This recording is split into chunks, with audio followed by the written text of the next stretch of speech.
Everyone loves the idea of space westerns, men and women with the ultimate freedom to go where they want, trade what they want, and defend themselves with whatever fancy or cool weapons they could get their hands on. Most people think that is pure fantasy, but I think it's more realistic than one might think. First, let's consider how the West itself came to be, and how that shaped our zeitgeist about freedom and guns. America's gun culture goes far further back than the West. The whole idea of carving out a civilization from a frontier or less technologically advanced region relies on your colonists being armed as heavily as possible. Before the American Revolution, everyone had guns, most of the time multiple guns and sometimes heavier weapons like cannons.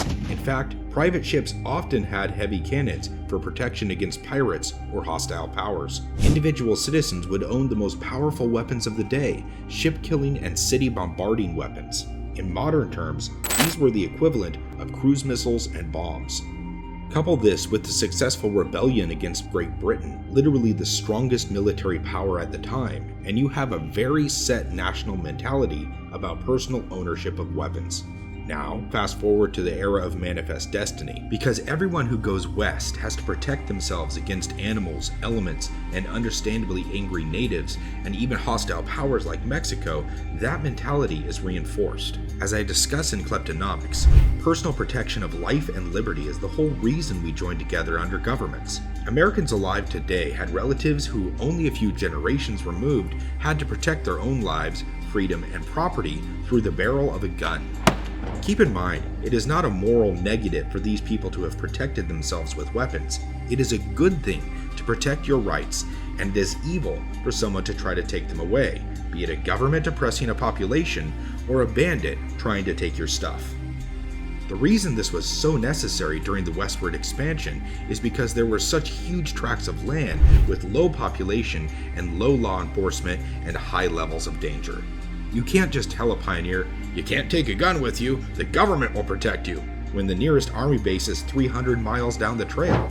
Now, don't get me wrong, I'm not ever in favor of people taking away the right to bear arms, but in modern society, people make the argument that if there were less weapons in general, there would be less weapon-related crime.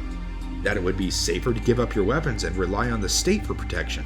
You can't even hope to make that claim when there is no border to the frontier, and that frontier is flooded with weapons and zero law enforcement. To address this prior claim, however, no entity, be it an individual, a corporation, association, or government, should have a monopoly on force.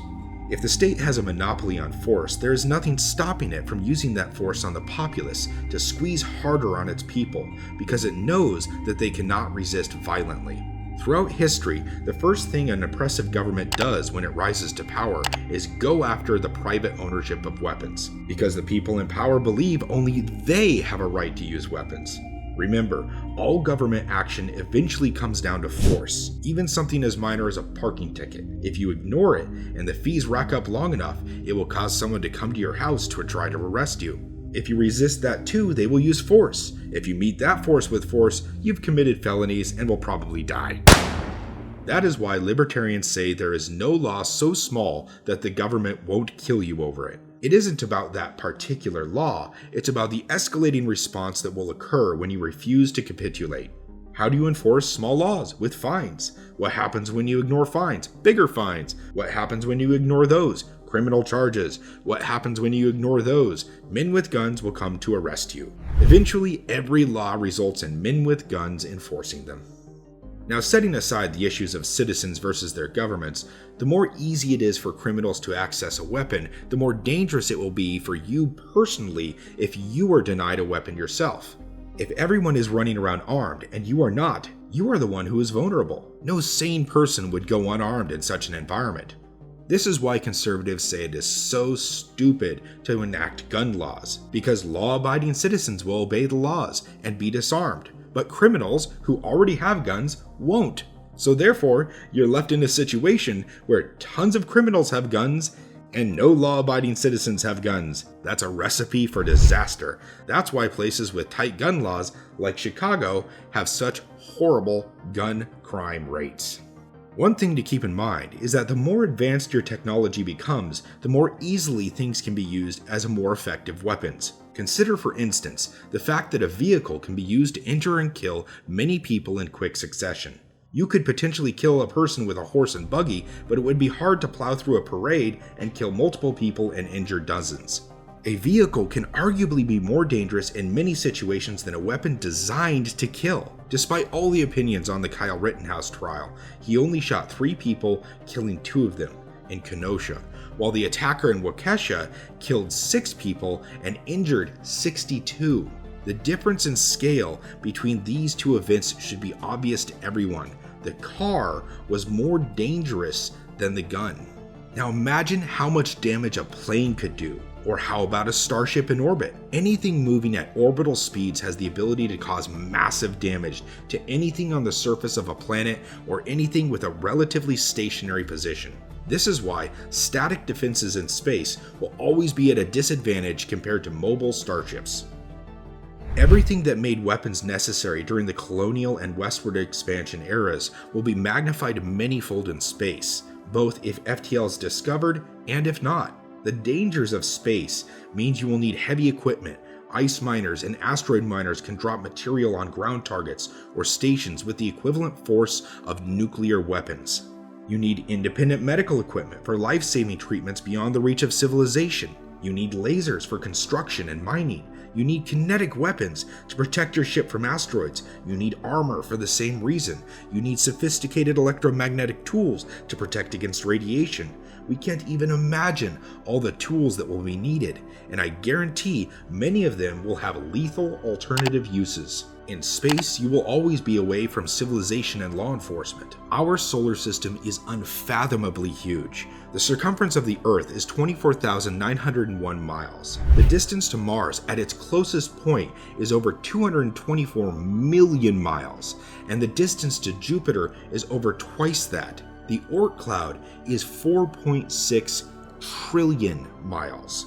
There is a lot of room for people to disappear if they want to. There will absolutely be people who don't want to be found or who have reasons to disappear or flee.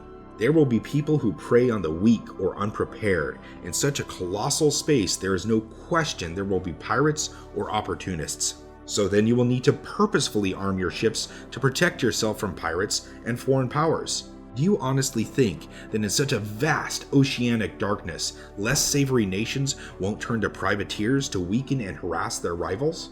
Everything is in place for space cowboys. The nature of space demands equipment that can become weapons, and therefore real weapons are needed to defend yourself. It will be impossible to police or even maintain real borders in the vastness of space. At most, you will have colonial powers who try their best to enforce peace on planets, moons, and outposts they control. But with everyone flying around in armed starships, they won't find anyone willing to set aside those weapons when they arrive at port. At most, they may be able to enforce a leave them on board policy for small arms while in port. But all the elements are in place to create the same, if not a more extreme gun culture that we see in America in colonial and space environments. Eventually, hundreds of years after a planet is colonized, it could change, just as there are many people in the United States who now don't understand why the Second Amendment is a thing or why gun culture exists. But aside from the philosophical argument for a right to bear arms, there are strong historical and cultural reasons for the existence of gun culture, and those same elements will exist in a large-scale solar or extrasolar colony environment. The clean, controlled, civilians don't really exist or have rights society in Star Trek is less likely to exist than the messy tangle of independent colonial Byzantine bureaucracies and rogue traders of something like Firefly. There will absolutely be remnants and outgrowths of Earth's controlling governments, and people will always try to find ways to control others through regulation and power projection, but that will be much harder to do in the vastness of space where everybody and their brother is armed to the teeth. I tend to be a little pessimistic about the future on this channel, but this is one area where I think we have a chance at freedom. So the next time someone mentions the Outer Space Treaty and how we shouldn't have armed starships, just laugh, because a starship itself is a weapon.